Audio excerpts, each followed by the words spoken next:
Salut à tous, salut à toutes, j'espère que tu vas bien. Bienvenue dans cette nouvelle formation sur le premier investissement immobilier. Donc je sais pas si tu me connais, je me présente, moi c'est Florent, ça fait 3 ans que je m'intéresse à l'investissement en général et ça fait 2 ans que je me concentre uniquement sur l'immobilier. Donc j'ai déjà signé quelques biens, je fais mes travaux moi-même, mais je commence à déléguer et j'ai envie de profiter d'être seulement encore un débutant dans l'investissement entre guillemets pour pouvoir te partager les meilleures infos pour débuter à partir de zéro. Donc on va reprendre ici dans le détail chaque étape d'un investissement immobilier.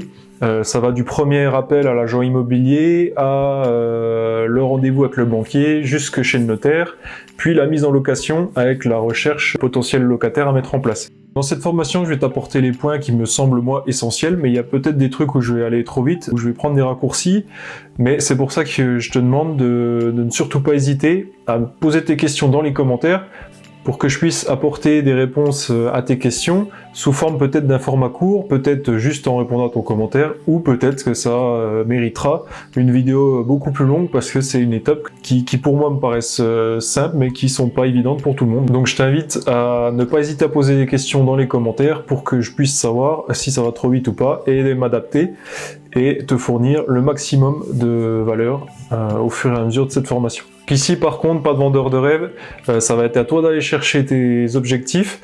Il va falloir garder la motivation parce qu'il va y avoir des hauts mais beaucoup de bas a priori.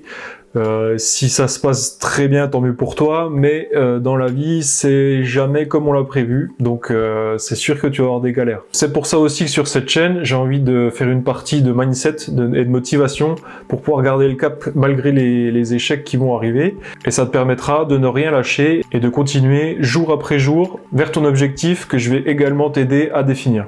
Après, le but du jeu, c'est pas non plus la vitesse, hein, c'est pas on court un marathon, c'est pas un sprint, mais il faut pas avoir de points de côté pour pouvoir aller jusqu'au bout, et si on peut y aller le plus rapidement possible, ben c'est tant mieux. Donc voilà, assez parlé, je vais maintenant te montrer le programme qui t'attend et qui, je l'espère, sera suffisant, et de toute façon, il sera complété au fur et à mesure. Donc dans la première étape, on va voir comment définir sa stratégie et comment définir également ses objectifs. Donc dans les stratégies, je vais te présenter toutes les différentes stratégies qui existent dans l'immobilier et comment choisir qui nous correspond le mieux à notre marché visé. Tout dépendra également de ses objectifs. Je te montrerai comment et pourquoi on doit définir ses objectifs avant de commencer. Pour bien commencer à avoir les bonnes bases, je te parlerai aussi des mathématiques de base. Donc comment calculer une renta, un cash flow, et ainsi de suite. Donc dans le second module, on verra comment rechercher son premier bien immobilier. Donc comment définir donc le plus important, l'emplacement, ou dans quel quartier on va rechercher les choses. Comment définir sa cible, et puis je te donnerai des noms de sites internet qui permettent d'étudier à distance sa zone de prospection. Une fois qu'on aura défini cette zone, on ira voir comment on recherche le premier bien. Est-ce qu'on passe par une agence? Est-ce qu'on favorise Internet? Est-ce qu'on va directement voir le propriétaire? Donc je te donnerai tous mes conseils et mon retour d'expérience. Une fois qu'on aura ciblé correctement les premiers biens que l'on va visiter, je te partagerai ma checklist que j'utilise lors de chaque visite que je fais d'un bien immobilier. Donc je t'emmènerai faire une visite d'un immeuble que j'avais visité, et on partira de l'extérieur et on fera toute la visite complète en passant de la cave au grenier et en examinant chaque détail. Donc je suis pas expert en stratégie de négociation, mais je vais te donner quand même les bases que moi j'utilise et qui pour l'instant m'ont plutôt bien réussi pour pouvoir continuer et se former un bon réseau. Donc si cette offre est acceptée, on passera à l'étape du compromis. Présenterai tous les dossiers, tous les papiers qui doivent apparaître, que tu dois avoir en ta possession lors de la signature du compromis. Et je te dirai exactement ce qu'il faut regarder afin de s'assurer que tous les feux sont ouverts avant de continuer et d'aller encore plus loin. Dans cette étape, on verra comment trouver un financement et surtout un bon partenaire bancaire. C'est ce qui est quasiment le plus important si tu veux pouvoir enchaîner rapidement. Pour cela, il va falloir arriver avec un très bon dossier bancaire qui montre que on peut te faire confiance. Je te donnerai la liste de tous les documents qui doivent apparaître dans ton dossier bancaire. On parlera également de fiscalité, puisque quoi que tu fasses, les impôts vont te retomber dessus. Ça te permettra de savoir, avant de te lancer, à quel ordre de grandeur la position va représenter. Après avoir récupéré le financement, rendez-vous à l'office notarial pour aller récupérer les clés auprès du vendeur. J'expliquerai le transit de l'argent, puisqu'on voit aucun billet sur la table, le jour de la signature, et je t'expliquerai tout ça pour au moins que tu saches à l'avance ce qui va se passer.